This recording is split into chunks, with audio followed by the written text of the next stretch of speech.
Très honnêtement, je les trouve très laborieux là, en ce moment, les Parisiens. Il manque une flamme dans ces matchs-là. J'aimerais beaucoup que Paris fasse un festival, mais il va falloir mettre des ingrédients que pour l'instant on n'a pas vu. Et qu'il y a beaucoup de jeunes joueurs chez certains. L'amour du football n'est pas clair. La fin de gagner de l'argent est très claire. Salut tout le monde, c'est Colin pour un nouvel épisode de Call Interview. Aujourd'hui, on est avec Christophe Josse, le commentateur vedette de beIN Sport. Mais avant qu'on commence, un grand merci à Unibet qui sponsorise cette émission. 100 € de bonus pour ton premier pari. Utilise le code promo que je mets en description. C'est à l'occasion du match entre Dortmund et le Paris Saint-Germain en Ligue des Champions, match de la mort. On va voir, ça va être une grande soirée, bonne ou mauvaise pour le Paris Saint-Germain. Mais avertissement avant ça, attention, grande interdiction pour les mineurs. Si tu as moins de 18 ans, tu ne paries pas, et pour les autres, on parie avec beaucoup de précautions parce que les jeux d'argent peuvent être très dangereux. On vous met toutes les informations à dispo si jamais vous sentez que vous perdez pied. C'est parti.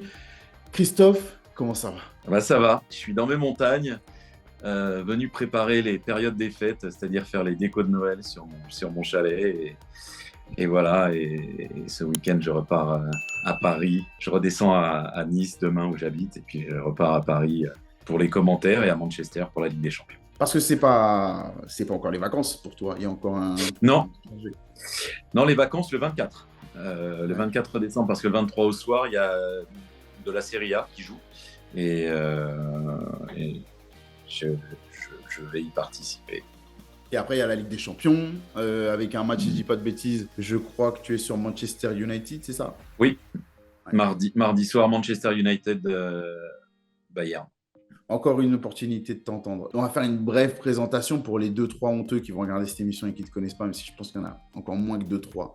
Alors, tu as touché à tout. Tu es chez beIN Mhm. Sport depuis 2012, mais ta carrière a commencé bien avant. Mais tu es au commentaire chez beIN Sport depuis 2012.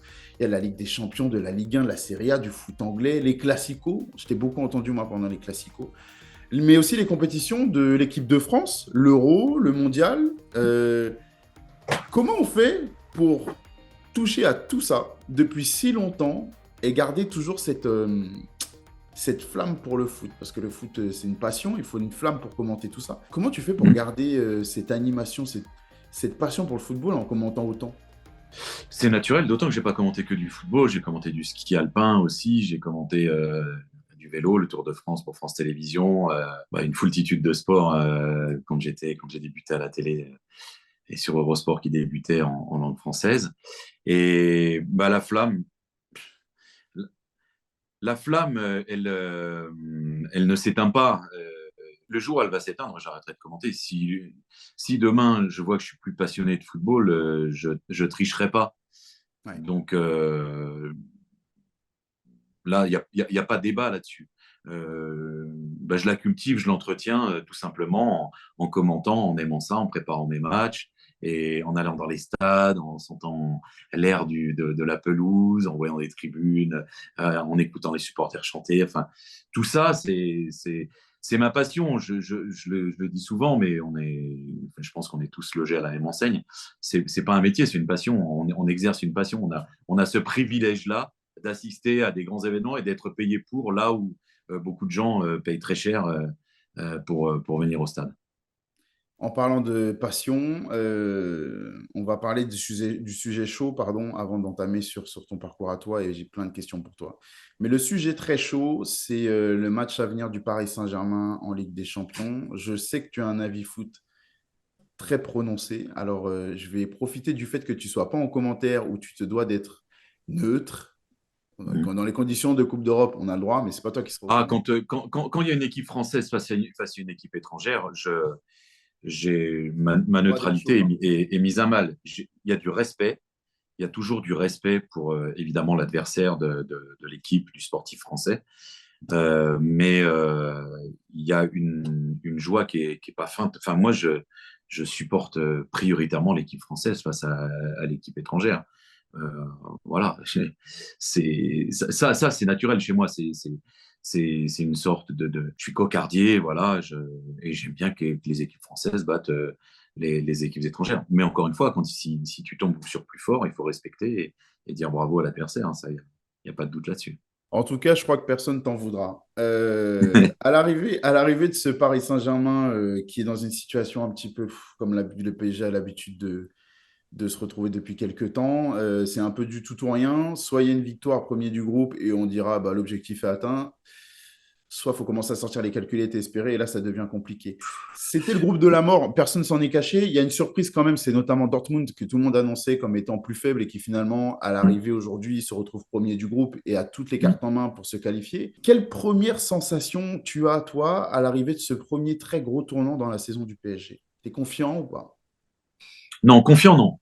Euh, alors, pas excessivement confiant. J'ai espoir que le Paris Saint-Germain y arrive, mais j'ai commenté Dortmund-Newcastle.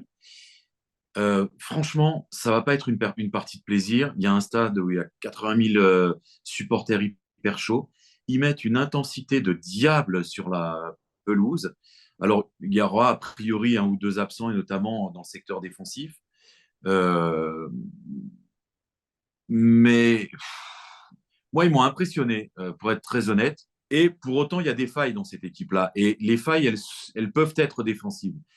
Si les Mbappé, Dembélé, etc., sont à un bon niveau et parviennent à, à valider leur jeu rapide et leur vitesse face à cette défense-là, ça peut faire très mal à Dortmund. Mais malheureusement, j'ai quand même l'impression que le Paris Saint-Germain, parce que là, Dortmund est dans une position un peu attentiste. Mhm. Paris doit gagner, hein, parce que là, il faut pas faire il faut pas faire de calcul. Si Paris fait match nul, qu'il y a un vainqueur de l'autre côté, hop, au revoir, hein. Ouais. C'est terminé. Donc, il faut vraiment aller à Dortmund pour gagner et s'assurer la qualification. Et très honnêtement, je les trouve très laborieux là, en ce moment, les Parisiens. Alors oui, certes, on peut dire qu'ils ont été dominateurs contre Newcastle l'autre fois, etc. Mais il manque quelque chose, quoi. Il manque justement là une flamme. Euh, il manque une flamme dans ces matchs-là bah, que possède Newcastle, que possède Dortmund, qui compense certainement face au Paris Saint-Germain euh, euh, une certaine faiblesse, pas faiblesse, Une mais qualité un peu infériorité inférieure en technique. termes de... Ouais, Ouais. une infériorité technique face au Paris Saint-Germain, parce qu'au Paris Saint-Germain, à peu près dans toutes les lignes, tu as ce qui se fait de mieux à ce niveau-là. Et par cette énergie, par cette intensité, par cet enthousiasme. Et il faut vraiment que Paris euh, prenne cette voie-là aussi, qu'il y ait un football généreux, enthousiaste, en plus d'être très élaboré techniquement. Mais je trouve qu'aujourd'hui, il y a un football qui est très calculé, presque calculateur. Alors oui, c'est bien léché, il y a de la possession de balle, etc. Bon, ok, ça navigue de l'un à l'autre, on redouble les passes et on accumule les passes, on les ajoute. Oui, mais au final, il faut marquer des buts. Il faut aller un petit peu devant, vers le but adverse et faire mal à l'adversaire. Et ça, aujourd'hui, en Ligue des Champions, je trouve que Paris a un peu de mal. Moi, la sensation que j'ai, avant de te recevoir dans l'émission, j'ai décidé de revoir et de me remettre dans les conditions de chacun des matchs du Paris Saint-Germain. C'est-à-dire que j'ai vu un PSG parfois ultra dominateur. En termes de possession, je pense au dernier match contre Newcastle où certes il y a la possession, il y a les occasions, mais au final, pardon, moi j'ai eu plus de frissons quand j'ai vu Newcastle récupérer le ballon, faire une remontée de balle tranchante parfois, que quand j'ai vu le PSG en possession en train un petit peu de chercher la solution. J'ai vu un PSG malmené, notamment contre le Milan où il y a eu la défaite, et très laborieux à l'aller. Et j'ai vu un PSG, je crois que c'est le plus convaincant que j'ai vu, à l'aller contre Dortmund. Est-ce que toi, tu as une petite idée au vu des dernières sorties, de la version du PSG que tu vas voir contre Dortmund? Tu me dis que Non, tu as suivi cette équipe-là. Tu sais pas du tout à quoi t'attendre, toi. non, parce que je dois avouer que je suis un peu dérouté par l'évolution du PSG et par les constats là. Alors, en championnat, les matchs pré-Ligue des Champions sont souvent, et c'est pas facile, des matchs aboutis pour le Paris Saint-Germain, Oui. où il y a des victoires et des victoires avec la manière, Mhm. et où on se dit notamment, on se fait des réflexions sur des joueurs, notamment contre Monaco avant Newcastle, Gonzalo Ramos qui avait été très convaincant. Et pour le match de Ligue des Champions, il est sur le banc. Et je trouve ça un peu déroutant en réalité. Et je comprends pas bien. Donc donc je ne sais pas quel visage aurait le Paris Saint-Germain à Dortmund. Je ne sais pas, seul Luis Enrique le sait. Mais il ne faut pas se tromper. Il ne faut pas se tromper. Beaucoup s'accordent à dire que ça passera forcément par Mbappé. Ouais, mais il peut pas tout faire tout seul. Non, non. Et je t'avoue, alors je vais peut-être me faire taper dessus pour avoir dit ça, mais je ne le trouve pas au mieux. C'est-à-dire que il met ses buts. En équipe de France, il a été époustouflant encore. Là, il met ses buts. Il y a des pénaltys, mais il met Oui, ses buts. Je ne trouve pas que ce soit celui qui aujourd'hui m'impressionne le plus. Quand tu me parles de cette flamme là, qui est commune à toutes ces équipes-là, aujourd'hui, je la ressens quand je vois Vitinha, quand je vois évidemment le petit Zaïre Emery sur le terrain. Je ne sais pas s'il sera là. Apparemment, il a repris l'entraînement collectif. On va voir s'il sera là. Hakimi me donne cette impression-là. Même Dembélé, même s'il peut être un petit peu agaçant ouais, parfois. Ou Lee aussi, je trouve qu'il est pas mal. Mais je ne ressens ouais. pas cette flamme de la part de Kylian Mbappé. Moi, ma lecture est que ça passera forcément par du collectif. Tu as l'air d'être dans cette idée-là aussi. Est-ce qu'on se trompe à penser que la solution viendra forcément de lui? Contre Newcastle, on avait l'impression qu'il n'y avait que lui qui savait marquer des buts. Alors quand ça va pas, bah, c'est compliqué. La solution, c'est Mbappé. Ce qui est certain, c'est que comme c'est un joueur hors norme, il détient des clés que les autres n'ont pas. Oui. Donc, il est capable, ce sont des joueurs qui sont capables de gagner un match, de faire gagner leur équipe. Donc, évidemment qu'il il sera, et même s'il n'est pas hyper convaincant toujours dans le collectif ces derniers temps, il a au moins pour lui la stat, c'est-à-dire que Il il sera sur la marque. feuille de match Il- à la fin du match. Ouais. voilà, il marque des buts, et ça reste quand même aujourd'hui le plus important. Il faut être hyper pragmatique. Là, il faut marquer des buts, peu importe de la manière, en tombant, en faisant pas exprès, mais peu importe. Mais il faut marquer des buts, il faut battre Dortmund. Donc, oui, Mbappé a les clés. J'ai du mal à me faire une idée justement de ce collectif parce que c'est jamais la même équipe et on ne sait pas trop sur quel pied danser. Et je trouve que ça manque un peu de complicité quand même. On sent qu'il y a un lien, oui, il y a cette volonté, encore une fois, de faire tourner le ballon, etc. Mais la petite complicité, la petite folie là entre tous, qui va faire que ouais, bah, il y aura un élan sur certaines actions qui va les mener. C'est un peu trop structuré. Il faudrait qu'il y ait un peu plus de bordel, quoi, en fait, ce soit un peu plus déstructuré parfois, un peu plus dans la folie, un peu plus sur l'intuition et un peu moins robotisé, en fait, pour que cette équipe soit un peu plus humaine, quoi. Parfois, elle semble un peu froide. Voilà. Mais c'est un peu paradoxal parce que finalement, alors j'ai l'impression quand même que toi, cette version du Paris Saint-Germain pour l'instant, sur cette saison-là, tu la sens peut-être moins forte que ce qu'on a pu voir par le passé. Pourtant, c'est assez contradictoire parce qu'on a souvent critiqué le PSG pour être, bah, comme tu dis, un bordel au final, où c'est pas structuré du tout. Là, c'est un peu trop structuré. Tu étais plus convaincu par les versions précédentes du Paris Saint-Germain, les équipes que tu as pu voir avant ou pas? Non, mais en même temps, c'est pas une histoire d'être convaincu ou pas. Ce sont les résultats Oui, c'est qui vont vrai. conditionner nos commentaires. Ils sont confrontés à l'obligation de résultats. C'est comme ça. Donc, il y a une attente et une exigence énorme les concernant. Donc, il y avait peut-être avant, il y avait trop de manque sur certains points, trop de manque de rigueur. Là, il y en a peut-être trop. Je sais pas, mais à aucun moment on se dit, bah tiens, Paris peut enflammer le match comme Newcastle l'a fait à St. James Park, par exemple. Ça, pour D'accord. l'instant, on n'arrive pas vraiment à le ressentir. Ok. On se dit pas, tiens, on va y avoir un feu d'artifice. Alors oui, ils peuvent marquer beaucoup de buts, mais c'est très propre, quoi.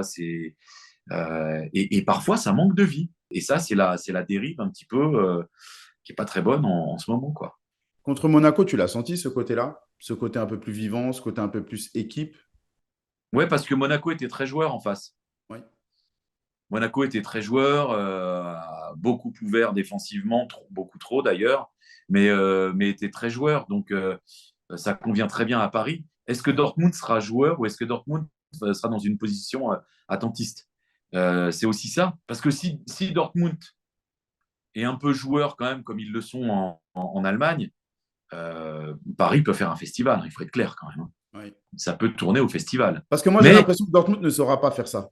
La version Dortmund d'attendre, attentiste, ouais, j'y ouais, crois pas. J'ai du mal à. Je ouais, pense que ouais, ça peut être une tentative de leur part parce qu'il y a la tentation d'attendre, parce qu'ils ouais. ils ont tout à perdre, eux, pas grand-chose à Bah gagner voilà, c'est ça. finalement. Mais je pense qu'ils ne sauront pas faire ça. Alors, surtout avec Emre Can, on l'a dit, il y a des absents. Il y a Emre Can, normalement, qui n'est pas là, qui est très important. Est-ce que toi, tu penses, que tu les connais, tu les vois capables de jouer avec ces qualités-là? D'attendre, Ouais. d'être défensif, Mm. je suis pas certain, non. Non, je suis pas certain non plus. Mais c'est une possibilité quand même. Ouais, bien Il sûr, bien sûr. faut, et si c'est le cas, il faut savoir agir face à ça, quoi. Si en revanche, il décide de jouer, euh, Paris, de par la nature de ses joueurs, est une formidable équipe de contre. Ouais. Donc, ça pourra faire grandement les affaires de Paris. Ça, on a beau enchaîner les coachs, ça reste l'arme fatale du Paris Saint-Germain, le contre. Bah ouais, ouais, ouais, ouais. Dernière question sur le sujet avant de basculer sur toi et uniquement toi. À l'atmosphère générale de cet échange depuis le début, j'ai pas l'impression qu'on parle d'une équipe capable d'aller au bout en Ligue des Champions dès cette saison.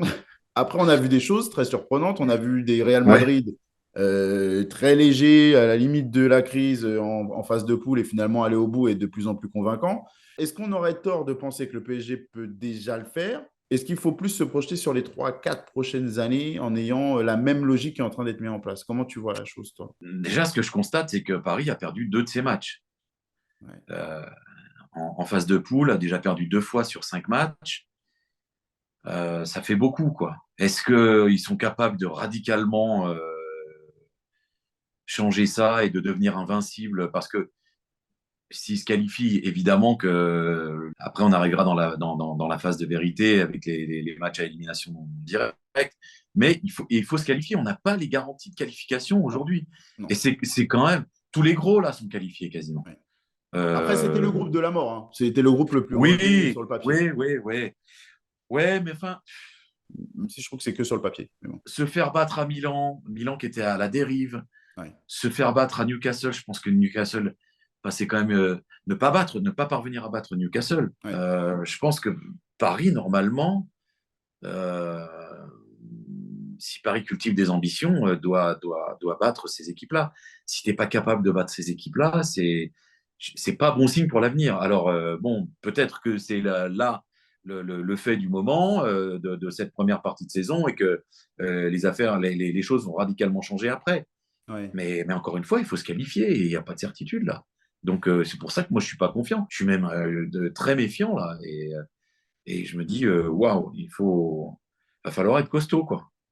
D'accord. Donc, tu n'es pas du tout dans le camp de ceux qui pensent que dans quelques jours, on sera tranquillement en train de forcément parler de la qualification du PSG et du tirage au sort. Toi, tu as des doutes. Je sais pas, je pense que c'est dangereux de penser comme ça parce que Ouais. c'est faire peu cas de l'adversaire, quoi. Oui, c'est clair. Encore une fois, j'aimerais beaucoup que Paris fasse un festival. Il y a possibilité de le faire. Contre Dortmund, Bayern est allé bien s'amuser à Dortmund en championnat. Si Paris fait la même chose, très bien, mais il va falloir mettre des ingrédients que pour l'instant, on n'a pas vu. Donc, c'est pour ça que je trouve un peu risqué de dire, oh, ouais, non, mais pas de souci, Paris saura faire. Ouais, bah, j'ai... Pour l'instant, il faut espérer, mais moi, je suis sûr de Ouais. rien. Les certitudes, là, il n'y en a pas, hein. Ce qui est fou avec ce club, c'est que on a passé notre temps à dire oui, mais bon, la vérité de décembre avec le PSG qui se qualifie au la Mhm. main, on verra après en février si c'est si c'est la vérité du terrain ou pas, parce qu'on voyait les autres équipes qui pouvaient parfois mettre un peu plus de temps à se qualifier que le PSG, mais qui derrière assuraient. Maintenant, on est dans le sens inverse et on n'est toujours pas rassuré. On est toujours à penser que le Paris Saint-Germain peut et va se faire éliminer, donc c'est à voir. Écoute, en tout cas, je te remercie. Merci de m'avoir donné ton avis sur la question. Maintenant, je vais me consacrer à toi parce que je t'avoue que j'ai pas mal de questions à te poser en grand fan du monsieur. On l'a dit, tu es chez Beansport depuis 2012. Tu as vu le football Ouais, évoluer oui, euh, et tu étais aux premières loges pour le faire. Parle-moi un oui. petit peu de ce football-là, le football que tu as vu changer entre ce que tu voyais Oula. sur le terrain quand tu es arrivé et ce que tu vois aujourd'hui. Et je ne parle pas que de technique ou de tactique, je te parle vraiment de son ensemble, de la façon de le penser, la façon de le vivre. Est-ce que tu es dans une idée positive de ton sport ou est-ce que tu as des réserves? Des réserves, même si j'ai une idée positive de ce sport, et encore une fois, je te dis, le jour où ça me plaira plus, j'arrêterai. Ça me plaît encore énormément. Des réserves, oui, quant à l'évolution du marché, de l'aspect mercantile de ce sport-là. c'est devenu un sport business. Ok, ça, il faut le concéder, il faut vivre avec, comme c'est l'évolution. Je, Ce qui me chagrine un peu, c'est le fait que le football, aujourd'hui, pour beaucoup de jeunes joueurs, représente surtout un ascenseur social. Ouais. Et qu'il y a beaucoup de jeunes joueurs, en fait, il y en a chez certains, l'amour du football est pas clair. L'amour de ce sport n'est pas clair. La fin de gagner de l'argent est très claire. Et le football effectivement peut être un chemin pour aller gagner de l'argent, voire faire fortune. Mais c'est là où il y a évolution. Je trouve qu'il y a une évolution humaine là, dans ce sport-là, où aujourd'hui, il y a une certaine génération, il y a une nouvelle génération qui est peut-être moins accro au football. Euh, Par exemple, un Thierry Henry, sa vie, c'est le football. Il était joueur, mais il regardait, il connaissait tous les joueurs, tous les adversaires. Il regardait une tonne de. C'est le type est encyclopédique, quoi. Ouais. Aujourd'hui, il y a très peu, très peu de joueurs qui sont dans ce format-là. Et à un moment, ça pose des limites. Parce que si tu veux, quand on n'aime pas vraiment ce sport pour ce qu'il est, pour la dimension humaine, sportive, et on ne fait pas les efforts pareils, ou on ne les fait pas. Où il y a un moment, on se dit, bon, on va mettre un petit peu le frein, etc. Donc, c'est en cela, probablement, que le football évolue d'une manière que j'aime moins. Ouais. Mais sinon, voilà, je trépigne. Tu vois, tu m'as parlé de Manchester United, Bayern, j'ai envie d'y être là déjà. Euh, euh, D'accord. D'accord. évidemment. Mais il faut mettre en garde, je crois, la nouvelle génération. Il faut leur dire quand même, c'est un beau sport. Aimez-le pour ce qu'il est, quoi. Hmm. Euh, le Hmm. ballon, le ballon, on doit le chérir, quoi. Et ses coéquipiers, on doit être des frères de vestiaire. Je trouve qu'on est entré beaucoup dans un monde très individualiste. Donc, Ouais. il y a pas mal d'équipes qui sont une somme d'individualité. Et puis, on essaye de faire avec ça. Euh, Ça restera. Et les équipes qui vont gagner seront les équipes au plus fort collectif. Alors, exemple du dernier champion, Manchester City. Ouais. Son maître à jouer, Kevin De Bruyne, il avoue que quand il n'est pas sur un terrain, il ne regarde aucun foot. Je pense que tu es d'accord avec moi qu'il est une des références du football à l'heure actuelle, que je ne Mmh. sais pas, à mon avis, on compte sur les doigts de la main le nombre de milieux de terrain qui sont à son niveau, voire plus forts que lui. Mmh. Euh, et pourtant, il pue le football, ce monsieur, Oui, quand tu le vois sur un terrain. mais tu vois, ça se ressent, je trouve, chez lui. Ah ouais, tu le ressens? Ouais, il n'y a pas. euh, Tu le vois rarement très heureux, Oui, c'est vrai. spontanément, Mhm. sur un Mhm. terrain de football, dans un stade, etc. Tu sens qu'il vient faire son. Alors, il le fait très bien, hein, parce que il a effectivement de la magie en lui, au service de ce sport. Ouais. Mais parfois, ça manque de. Et bien, encore une fois, ça manque de légèreté, ça manque de vie, ça manque de flamme. Ouais. Et j'ai toujours trouvé ça un peu gênant chez lui. Ok, d'accord. Dans... Et d'ailleurs, c'est un peu pour ça que je pense que pour les ballons d'or, etc., il est pas toujours, Si bien placé que ça. pas, ouais, pas toujours aussi bien classé que Ouais. probablement qu'il devrait l'être. Parce Mm. il y a probablement une certaine réserve des observateurs à son endroit en se disant, bon, tu sais, quand les Neymar, Messi, etc., ils ont quand même ils ont des célébrations, ils ont tout un tas de trucs qui font on les adule, quoi. Ils ont ça, tu sens qu'ils ont ce bonheur là de porter des crampons, cette joie, cette envie de donner de la folie au jeu. Et chez De Bruyne, tu le sens moins, ou voire pas, Ouais. parfois. Ouais. Je t'avoue que moi, alors je ne sais pas si c'est le fait de vieillir, entre guillemets, d'avoir mes yeux d'enfant ou d'avoir la tête dans le foot et de voir certaines choses que je ne voyais pas avant. Mais j'ai l'impression que ce que tu me décris là est très général. C'est-à-dire que même Messi que j'ai regardé, alors il y a le fait d'être venu au Paris Saint-Germain, mais quand il est venu à Paris, j'ai trouvé presque que c'était une autre personne. Alors, je ne sais pas si c'est vrai ou pas. Neymar, je ne l'ai pas trouvé non plus hyper épanoui. Aujourd'hui, même quand je vois un Kylian Mbappé qui a l'air d'avoir axé sa vie autour de ça, je ne le sens pas si heureux de faire le métier de ses rêves. Et moi, au quotidien, petit à petit, quand tu parlais de ta flamme, eh ben, la mienne, elle en souffre un peu de ça. Ouais. Et toi, tu vois plein de foot, tu vois du foot étranger, tu vois dans tous les pays d'Europe à chaque fois, des cinq grands championnats en tout cas, tu vois du foot chaque semaine. Est-ce que tu sens que c'est un phénomène français ou est-ce qu'au contraire, c'est quelque chose qui devient général, ça ou pas? Bon, non, c'est pas franco-français, hein, je pense pas. Euh, non, mais tu sais, moi j'ai la chance de commenter beaucoup de matchs. Donc tu as toujours forcément, dans tes rendez-vous du week-end, dans ta semaine, tu vas avoir un match grâce à un joueur, grâce à une équipe, grâce à un but, grâce je sais pas, un geste, etc. Il y a quelque chose qui va continuer moi à entretenir cette flamme.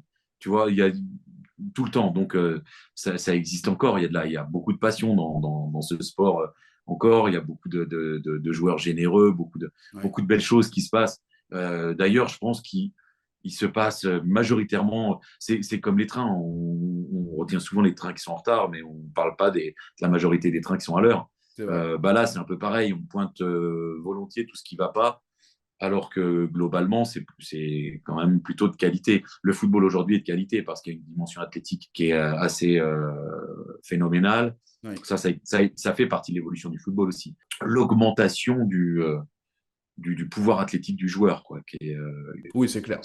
c'est assez considérable. Ouais. Ça va vite, on voit des belles choses et on voit de beaux joueurs. Il y a plein de beaux joueurs en ce moment. Il y a quand même pas mal de. Et puis surtout, on a la chance de les voir. Aujourd'hui, on voit tous les footballs du monde entier. C'est Donc, vrai. C'est vrai. c'est extrêmement enrichissant. Ok. Moi, je t'avoue que ma passion, elle va beaucoup sur le football anglais, que j'adore, que je Ouais. consomme sans modération. Mais dès que je commence à regarder soit ma Ligue 1, soit, je dis ma Ligue 1, parce que tu vois, bref, c'est un lapsus. J'aime le foot français, j'ai envie de le protéger. Quand je regarde même aujourd'hui le football espagnol, et je trouve que le football italien revient. J'ai trouvé qu'il y avait une perte de qualité et je trouve un peu de perte de passion quand je vois les faits divers autour des supporters, les échanges qu'il Ouais. y a très régulièrement, etc.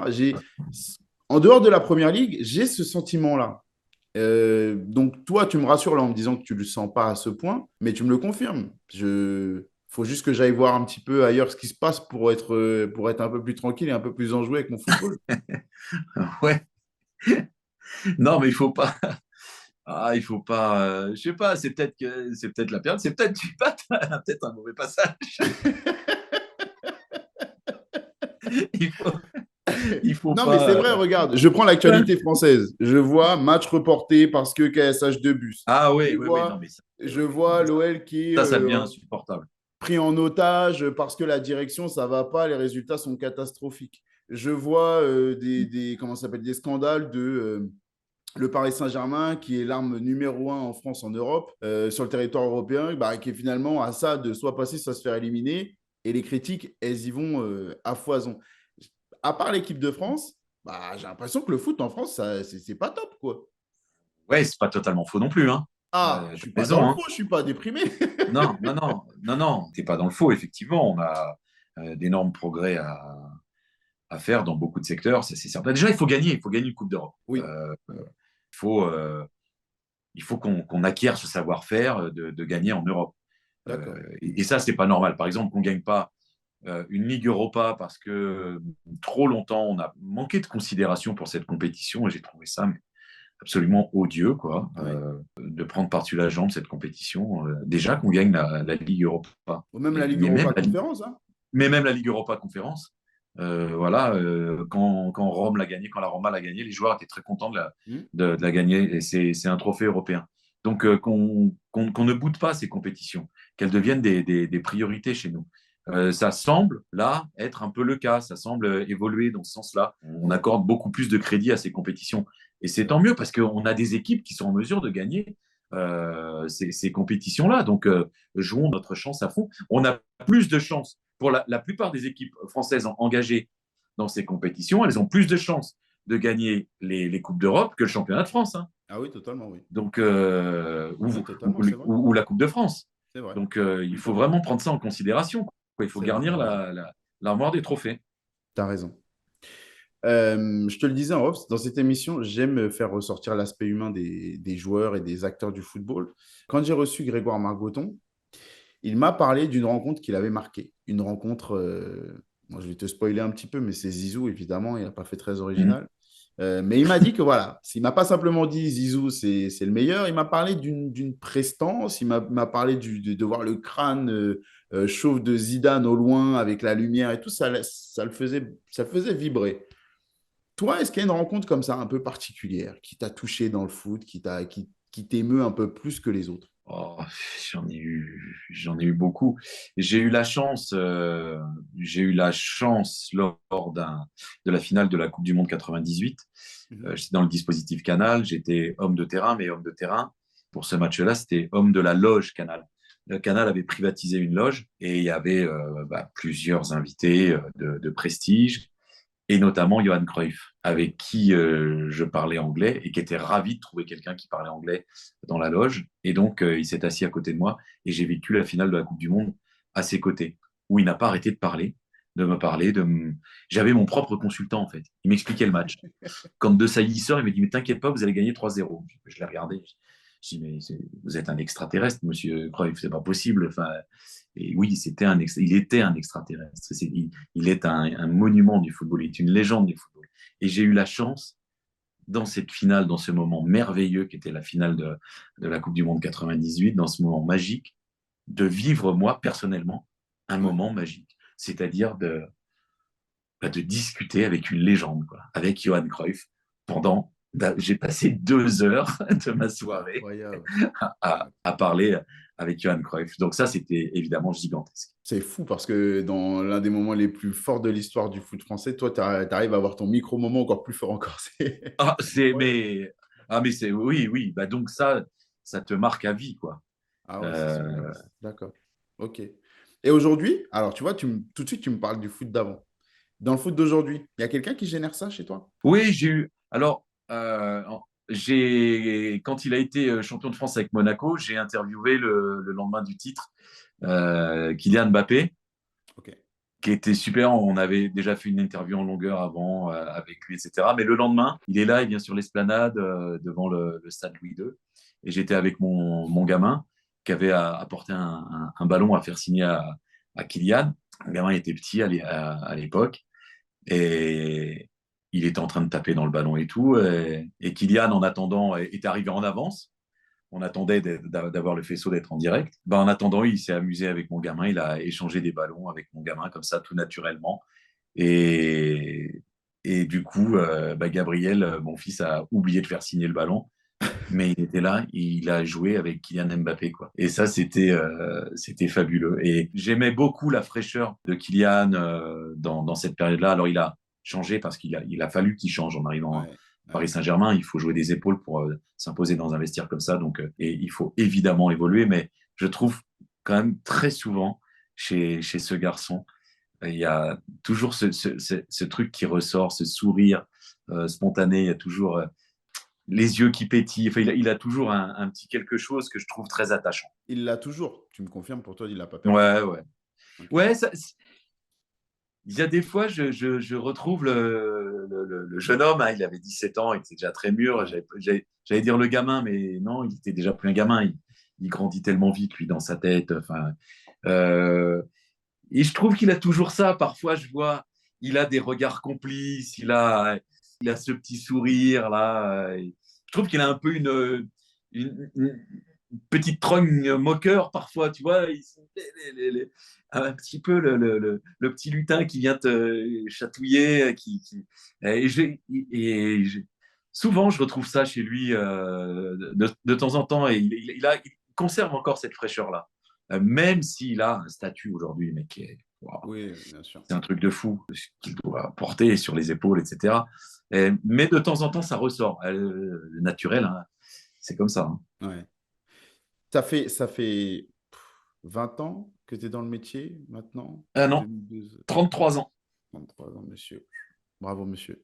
Tu as déjà Tu as déjà ressenti ça, là, ce sentiment que tu viens de me décrire là? Tu l'as ressenti en voyant une jeune pousse comme ça arriver et avoir cette relation, tu vois, tu ne me parles pas de téléphone, tu ne me parles pas d'avoir filmé la scène, même la preuve de la rencontre, ton gamin, il a carrément oublié de le faire. C'est ce qui montre, moi, je suis de sûrement vieille école par rapport à ma génération, on est tous à immortaliser les moments avant même de vivre le moment. Moi, j'ai tendance à oublier de prendre la photo tellement je suis dans l'instant. Ouais, T'es comme ça, tu as l'air d'être comme ça. Je te sens comme ça, moi, par exemple. Et j'ai des questions pour toi qui vont suivre. À mon avis, tu vas me dire, bah, je peux pas te dire parce que je sais pas. Mais est-ce que toi, tu as déjà par le passé ressenti ce même enthousiasme-là pour des jeunes joueurs que tu voyais avec potentiellement un bel avenir? Tu m'as parlé de Thierry Henry, tu en as vu d'autres. ouais, bah, toute la génération championne du monde 98, je les côtoyais beaucoup. J'étais très proche de Robert Pires, Ouais. notamment. Et bah, Robert, il avait ça aussi. Il avait. Alors, Robert, c'est une crème. Hein.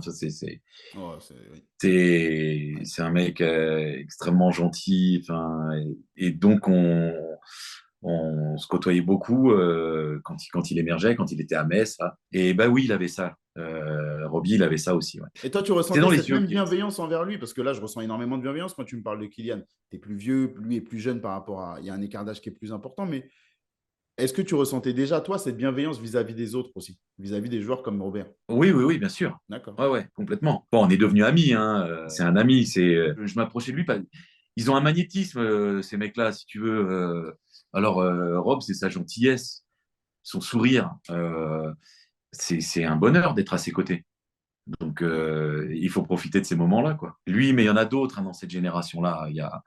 Enfin, tu vois, j'ai passé des grands moments avec Dugas, à Mm. commenter la Coupe du Monde 2006 et puis ensuite des matchs pour Canal, etc.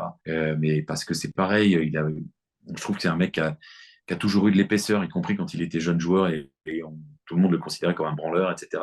Alors que pas du tout, il a un vrai amour de ce sport, enfin, c'est assez spectaculaire chez lui, mais tous ces joueurs-là, je dois dire que ouais, je les ai côtoyés, j'ai aimé les côtoyer énormément. Et j'aime tellement les revoir maintenant.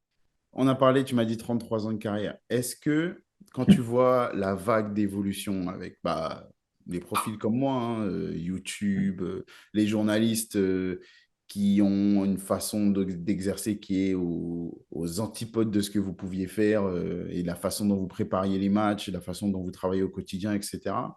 L'évolution de ton métier à toi, quel regard tu portes sur tout ça? Est-ce que c'est toujours aussi emballant d'être journaliste? Est-ce que c'est toujours aussi Oui. excitant quand tu vois les jeunes pousses et tout arriver? C'est toujours pareil. Oui, oui, bah, ça motive. Hein, se dire que ça pousse au cul, ça motive et ça te tient en alerte. Hein, bah, l'évolution, déjà, elle est exponentielle parce qu'il y a une multiplication des Ouais. supports de diffusion, d'émissions, etc. Donc, évidemment, multiplication des visages, des têtes, des voix, des personnages. Mais c'est tant mieux. Ça veut dire qu'il y a une diversité. On n'a pas qu'un seul son de cloche, on n'a pas qu'une seule voix en tête, etc. Alors, on a des voix en tête, oui, parce que ça fait un moment qu'on est là, etc., et parce qu'on occupe l'antenne. Mais c'est bien d'entendre d'autres intonations, de voir d'autres visages, d'entendre d'autres expressions, et puis de voir aussi bah, comment ces gens-là voient le football aujourd'hui. Toi, par exemple, tu vois, ta vision est intéressante. Et moi, je me nourris toujours, je regarde beaucoup, hein, je regarde et j'écoute beaucoup de commentaires et je me nourris énormément de ce qui se fait, aujourd'hui partout. Donc, parce que c'est ma culture, c'est comme ça. Et c'est notre culture sport et médias. Donc, il faut s'en nourrir. Tu vois, l'année dernière, à la même époque, j'étais au Qatar pour la première fois, je couvrais une Coupe du Monde. Pour mon média, Ouais. c'était la première fois. Je me dis, bon, toi, c'était peut-être pas ta première fois. Mais il y avait pas mal de premières fois dans cette fois-là. Il y avait la première fois qu'on pouvait vivre une Coupe du Monde avec les stades qui étaient à les grands maximum, le plus éloigné devait être à 1 heure de route. Ouais. est-ce que ce dernier gros événement avant de vivre l'Euro qui reviendra dans des conditions un peu plus normales, entre guillemets, est-ce que ce dernier gros événement d'ampleur mondiale, tu l'as vécu de la même façon que tous les autres que tu as pu couvrir, tous les Euros, tous les mondiaux que tu as pu couvrir? Est-ce qu'il y avait Bah, quelque chose de vraiment différent? ah bah oui, j'ai pas pris l'avion. Si, une fois quand même, tu as pris une fois Une l'avion pour fois pour arrêter. aller, une fois pour Une repartir. fois pour revenir, ouais. Mais durant la compétition, enfin, et comme les joueurs, on n'a pas pris l'avion. On n'a Ouais. pas pris l'avion. On terminait les matchs, on sortait du stade, une demi-heure après, on était à l'hôtel. Ok. Ça, c'était fabuleux. Enfin, en termes de, alors surtout pour les joueurs, en termes de récupération, Ouais. etc., C'est de optimal. repos, c'est génial. Avoir tous les stades là dans un tout petit périmètre et vivre ça, ça faisait un peu ambiance Jeux Olympiques, quoi, Ouais, c'est vrai. très centralisé et toutes les populations qui se regroupaient dans une même ville, tous les supporters qui défilaient, etc. J'ai trouvé ça extrêmement bon enfant et très joyeux, et l'organisation remarquable. Et c'était ma 8e Coupe du Monde. Et très honnêtement, c'est une des plus belles. Et en termes d'organisation, je trouve que ça a été là. Parce qu'il y avait quand même plein de paramètres à prendre en compte. Il y a, je reste focalisé sur les médias. On a parlé de la sécurité avant, il y avait beaucoup de craintes. Mm. Finalement, je trouve que ça s'est déroulé sans encombre. Moi qui étais là-bas, Ah j'ai bah senti oui, vraiment une ambiance, comme tu dis, bon enfant. ah Et ouais. je vais pas me mentir, il y a des fois où j'ai senti que ça manquait un peu de ferveur, mais que quand on s'approchait des stades ou qu'on allait dans des endroits très précis comme le souk ou autre, il y avait une énergie Mm. qui était incroyable. Moi, ça m'a marqué, je pense, pour une vie. Mm. Mais il y avait des influenceurs, il y avait des youtubeurs comme moi, il y avait des personnes qui faisaient des live Twitch, il y avait vous qui étiez dans quelque chose de plus Mm. traditionnel. Est-ce que tu as travaillé dans au-delà de cet aspect logistique de déplacement, est-ce que les conditions de travail, elles étaient différentes pour toi? Est-ce qu'il y a eu un virage de prix ou pas? Ou c'était comme d'habitude? Ouais, elles étaient top. Après, moi, j'ai ma routine dans ces compétitions-là, pour la préparation des matchs, etc. Ouais. Oui, j'ai ma routine, mes protocoles de préparation. Encore une fois, c'était top pour le travail parce que tu perdais pas ni de temps ni d'énergie dans les voyages, dans les changements d'hôtel, etc. Ouais. Être dans la même chambre d'hôtel pendant 5 semaines, ça a Ouais, été. ça, Ouais, c'est mais fou. c'est top. Ouais, mais c'est top. C'est top parce que bah, tu conserves beaucoup d'énergie, quoi. Ouais. C'est Moi, j'ai adoré. Franchement, j'ai adoré. Bon, quand je me suis renseigné sur toi, la chose qu'on m'a dite, c'est, et regarde pas les réseaux sociaux. Les réseaux Non, sociaux, ça l'intéresse pas. je suis pas sur les réseaux sociaux, non. Non, Non, je j'ai suis pas. essayé, je t'ai cherché, je ne t'ai pas trouvé. Euh, et ça m'embête par rapport à la question que j'ai à te poser, mais ça se trouve, tu l'as vécu autrement. Les commentateurs, les journalistes, enfin, toute personne qui passe à la télé, aujourd'hui, il y a un lien direct, plus ou moins positif et plus ou moins constructif entre vous et votre audience. Sauf, chose qui avant existait que peu ou pas Mm. du tout. Donc là, tu me confirmes que tu n'utilises pas les réseaux sociaux. Tu ne vas Non, pas voir ce qu'on pense de toi, ce qu'on dit de toi. non. Quand tu tapes sur Google, je te le dis, quand tu tapes sur Google Christophe Joss, euh, polémique ou scandale ou autre, parce que je voulais savoir comment tu gérais ça, il y a toujours le même qui revient, c'est très léger, c'est la fois où je crois en Coupe de France, tu as tu as fait un commentaire sur l'attitude de Neymar. Ça Ouais, te parle ou pas? Ouais. ouais. Et en gros, tu as beaucoup de ton audience, enfin des utilisateurs des réseaux sociaux qui se sont un peu jetés sur toi. Ah, il s'en prend qu'à Neymar, il fait une fixette, etc. Et ça allait loin, les critiques. Alors là, tu me confirmes, toi, que tu ne regardes pas les réseaux. Est-ce que déjà, toi, tu avais eu vent de ça ou pas du tout? Non. Ok, bon, Non, c'est pas non. plus mal. Moi, Euh, mon réseau social, c'est dans les stades. C'est que je rencontre quelqu'un. J'aime bien que quelqu'un me parle dans les yeux, me dit j'ai pas aimé que vous disiez ça, j'ai pas aimé votre réaction et tout ça, il n'y a pas de problème. Euh, Se cacher derrière un pseudo pour conserver l'anonymat et déverser de la haine, ça m'intéresse pas. Il y a assez de haine partout dans le monde. ouais, Puis aujourd'hui, on est quand même dans une période qui est quand même très très particulière. Et peut-être que tout ça est lié d'ailleurs. J'ai pas envie de haine en fait. J'ai pas envie de haine. J'ai pas envie que mes proches me voient souffrir et souffrent avec moi de cette connexion. Pour moi, les hyper connectés sont des déconnectés de la réalité. Voilà. oui, ok. Donc la réalité, c'est dehors. S'il y a un mec qui m'aime pas et qui me le dit dans les yeux, très bien, pas de problème. C'est un truc entre bonhommes. Le reste, non. Non, non, j'ai pas été élevé comme ça. pas été élevé comme ça. J'ai été élevé à la montagne, voilà, dans la neige. Non, franchement, ça Alors, m'attire pas. Je pense c'est que ça quoi, aurait pu hein, être c'est quoi constructif sur certains trucs, mais ça m'attire pas. C'est un dévidoir c'est nauséabond. Je trouve ça, enfin, ça manque trop de respect. Moi, mes parents, ils m'ont éduqué en me disant, quand tu croises quelqu'un, tu lui dis bonjour. Voilà, c'est bonjour. C'est s'il te plaît, merci, etc. Et pareil, si j'ai un contentieux avec quelqu'un, c'est les yeux dans les yeux, c'est face à face. Le reste, c'est de la couardise. Ok. Je ne suis pas du tout surpris de ta vision des choses.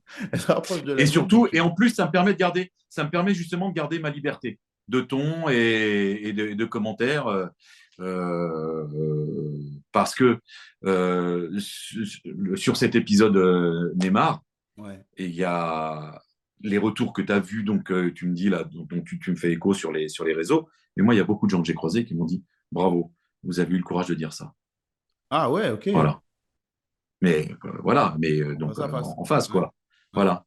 Mais parfois, je rencontre des gens qui me disent j'ai pas aimé ce que vous avez dit là et tout ça. Il n'y a pas de problème avec ça. Mais on peut pas faire l'unanimité. De toute façon, je peux pas.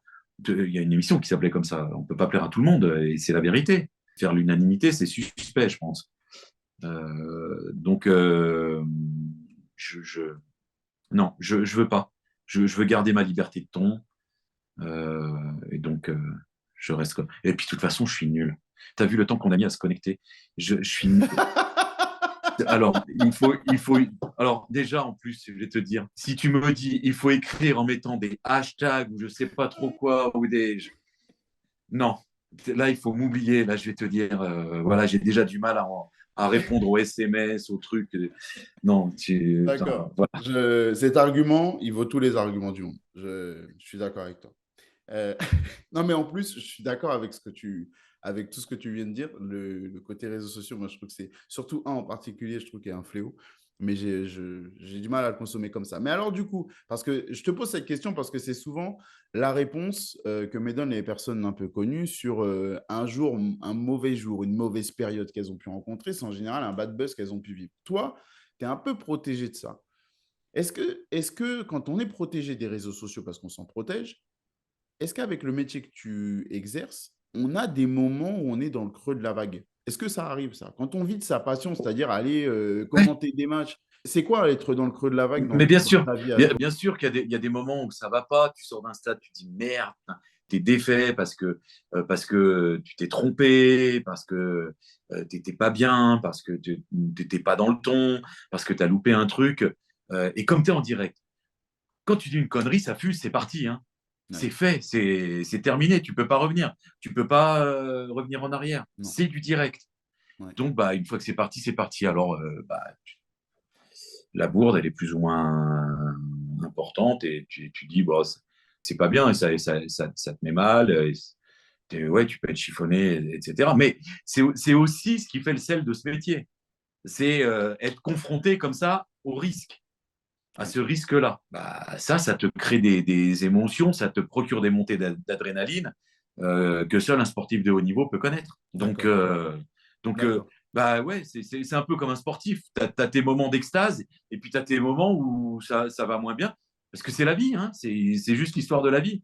Et le direct, c'est ta vie en direct, quoi. C'est-à-dire, c'est l'émotion que tu mets dans un moment que des gens partagent avec toi et ont envie de vivre intensément. Donc, il faut être le plus respectueux possible de ces gens-là qui regardent, qui t'écoutent, et il faut pour eux offrir une copie la meilleure possible, en sachant qu'elle sera jamais parfaite. Moi, j'ai jamais, enfin, jamais je me suis dit, ouais, j'ai fait un commentaire parfait. De toute façon, je suis pas dans ce style-là, mais c'est comme au poker. Il faut réduire au maximum les erreurs, si tu veux aller loin. D'accord. Voilà. Ok. Je le prends en comparaison parce que pour moi, c'est un peu la même trempe de monsieur à respecter dans le monde du journalisme. Quand Grégoire Margoton m'a parlé d'une période un peu compliquée pour lui, il m'a parlé euh, du, de la shitstorm, pour reprendre ses propos, qui s'est pris après l'épisode Neymar Gonzalo. C'était qui? Alvarez, je crois que c'était Alvarez. Qui c'était à Marseille? Je sais plus. En plein Covid, bagarre d'insultes racistes, PSG Marseille. Je sais pas si tu te souviens de tout ça. Euh, Oui, oui, oui. et il était, voilà, il gérait tout ça et il s'est pris une vague sur les réseaux sociaux derrière. Alors lui m'a présenté ça comme étant un moment très compliqué dont il a dû se sortir. Toi, je l'ai bien compris, c'est pas les réseaux sociaux, tu n'as pas cette approche-là. Est-ce qu'il y a une vague, un moment comme ça, où tu as dû te lutter pour t'en sortir d'un esprit négatif, d'une mauvaise passe, d'une mauvaise période ou pas dans ton métier? Parce que à t'écouter, j'ai l'impression que pas du tout. Il y a des choses Ah, si, temporaires comme si, ça non, qui mais, passent, non, mais mais, non, mais c'est régulier. Je te dis, quand tu fais une erreur, etc., oui, voilà, ce sont des petites choses de vie, mais tu n'as pas eu à voilà, lutter pour sortir d'un. bah, tu luttes, tu dis, bah, il faut. Tu te remets en selle, quoi. Chaque erreur te fait grandir un peu. Chaque erreur te fait grandir un peu plus. Et puis voilà. Mais je suis pas parfait, donc je revendique pas la perfection. Tu fais des conneries, il faut les assumer, mais surtout les corriger. Et puis voilà, c'est tout. D'accord. Tu as eu la chance de rencontrer beaucoup de footballeurs. Ouais. Tu m'as parlé de l'anecdote avec Mbappé. La personne qui t'a le plus surpris dans le monde du foot, c'est qui? Surpris. Dans le Ah, bon comme dans le mauvais, hein. Mais une personne, donc, quand tu l'as rencontrée, tu dis, ah, ouais. il est comme ça. Je m'y attendais pas. Ah ouais, d'accord. Tu veux dire, j'avais un autre avis et Ouais, je l'ai découvert, genre. exactement. C'est difficile à te répondre comme ça spontanément. Alors, tu sais quoi? Euh, Tu gardes en tête, je te pose la ouais, dernière question et on y revient si tu as une réponse. ouais. En tant que journaliste, comme on l'a dit avant, la règle souvent, c'est de montrer sa neutralité, rester mesuré, Mhm. etc. Alors du coup, j'ai du mal à savoir, moi, vraiment ce qu'il en est de tes goûts en termes de football. Est-ce qu'il y a un style, un coach, une philosophie, une mentalité que tu affectionnes plus que le reste? J'aime bien les entraîneurs qui font progresser le jeu du football. Ouais. Et j'aime bien la simplicité dans ce sport aussi. Je trouve que le football est souvent parfois un peu complexifié. Il y a une mode qui a été lancée par Guardiola, Ouais. incontestablement, et puis le Barça, une génération exceptionnelle, là où il privait l'adversaire de ballon. Et sauf que tout le monde un peu voulu copier ça et voulu jouer comme le Barça, mais t'as pas les mêmes joueurs. Donc moi j'aime bien les entraîneurs qui s'adaptent aux joueurs qu'ils ont dans leur effectif et qui les font jouer. Et pour moi, la meilleure base, c'est le football simple et efficace. Voilà, débordement centre, je trouve ça intéressant. Je pense que Olivier Giroud trouve ça intéressant aussi. Tu vois. Mais non, mais C'est tu vrai. vois, j'aime bien les bases de ce jeu, d'accord. Et après, il y a des applications tactiques, évidemment, mais les applications tactiques, elles sont dépendantes de la valeur technique de tes joueurs. Donc, Le nom qui me vient à l'esprit quand je t'écoute, c'est Carlo Ancelotti. On est ouais, dans ce genre de profil-là? bah ouais. Là, ce qu'il fait en ce moment avec le Real, là, l'autre fois, j'étais sur le cul, là, j'ai fait Real Naples, Oui. et waouh, il avait 6 absents majeurs, Mhm. 6 titulaires qui sont sur le flanc. Donc, il compose à chaque fois il fait des associations qui sont inédites, etc. Et bah, c'est la simplicité du football, c'est génial. C'est le top. Et puis voilà, il fait un 4-4-2 en losange. Il y a aussi, j'entends ce son-là de plus en plus. Oh, aujourd'hui, c'est impossible de jouer en losange parce qu'il faut compenser là, parce que bon, bah regardez le Real avec Bellingham. Ah, mais c'est un Euh, extraterrestre, lui aussi. ouais, mais ça joue en losange. Et puis Carlo Ancelotti, voilà, il sait s'adapter à ses joueurs et c'est un football qui est très simple, qui est fait de C'est vrai. passe vers l'avant.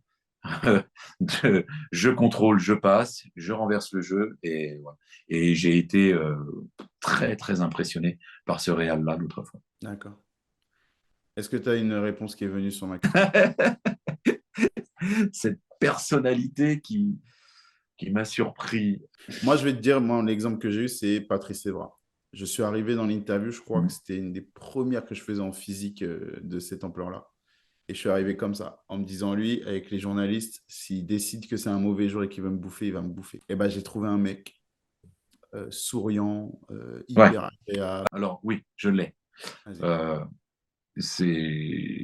tu m'as aidé en disant ça, Cristiano Ronaldo. C'était quoi ton avis sur lui au départ?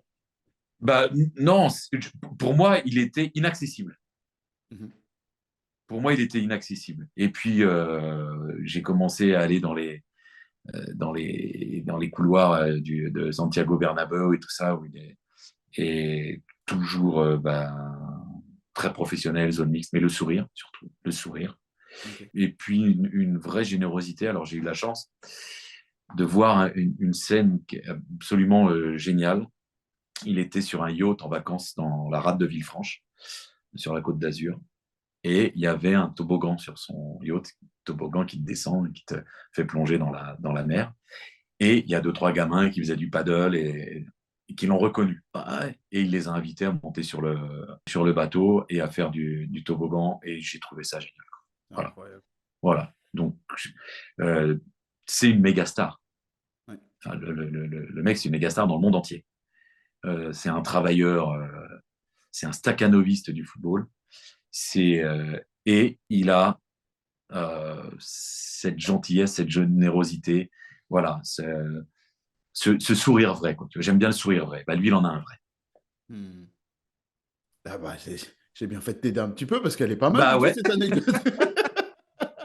tu vois. Voilà. Christophe, merci beaucoup. C'est moi, c'est moi. Merci Écoute, beaucoup. j'ai pris du plaisir. C'est sympa, j'aime pas parler de moi et tout ça. Mais c'est, voilà. Quand l'interlocuteur est gentil et de qualité et a un vrai beau sourire aussi, eh bien, Merci. je donne de ma personne. Avec, Merci beaucoup. C'est un très beau compliment. Pour moi, les personnes comme toi, au-delà de la qualité professionnelle que tu représentes, c'est comme tu disais, le foot simple. Moi, j'ai envie de revenir à des choses simples. On se pose, voilà. il manque, voilà, on n'était pas ensemble, mais pour moi, il manque un petit verre et un petit feu de cheminée et on parle et c'est exactement ce que je Voilà. veux recréer dans ces interviews-là, la simplicité entre les gens. Donc, merci beaucoup. En tout cas, ça me touche Avec parce que plaisir. j'ai passé un très bon moment. J'étais très impatient de te rencontrer parce que j'admire beaucoup ce que tu fais. Donc, C'est continue de gentil. nous faire vibrer avec le foot et merci On encore va pour ton essayer. temps. C'est sympa. Merci, c'est moi. Merci, À quoi. très bientôt. Ciao, à Ciao. bientôt. Les autres, bah, comme d'habitude, je vous dis un grand merci. On se retrouve très vite pour un très prochain épisode de Call Interview avec un nouvel invité, d'autres anecdotes de fou, parce que c'est comme ça qu'on kiffe le foot tous ensemble. Allez, ciao.